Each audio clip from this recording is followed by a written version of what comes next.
Disclaimer: this technique will not work on coated models such as gold or titanium finishes. Hello everyone, I'm I.R.O, and today I would like to show you how to remove or make a less visible nub mark on the model. For today's example, we will use HG1144 RX782 Gundam. The first thing we do is remove a part from the sprue, leaving a little bit of gate behind. Once the piece has been removed from the sprue, we then cut off the remaining gate to get a clean surface. However, you will notice a nub mark that is very visible. In order to remove this or make this less visible, we start sanding the surface. We start off with a 400 grit sanding material and start sanding away until the nub mark is less visible. Once you are satisfied, we then proceed with higher grit sanding material, in which this example uses 600 grit, 800 grit, and finally 1500 grit.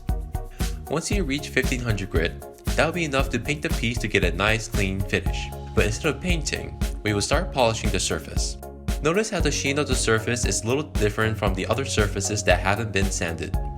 We want to get a semi-gloss finish, so in order to get this, we grab a 4000 grit sanding material and start polishing. Once you've polished the surface with 4000 grit, you can stop here. But if you are unsatisfied, then you can go further and polish the surface with 8000 grit. And here you have it. The nub mark has been removed from our eyes. What you've seen in this video can also be applied to removing seam lines, and if you found this technique helpful, leave a like and subscribe to my channel, which I will post more videos. If you have a question though, leave a comment so that I can help out. This was I.R.O, and thank you for watching.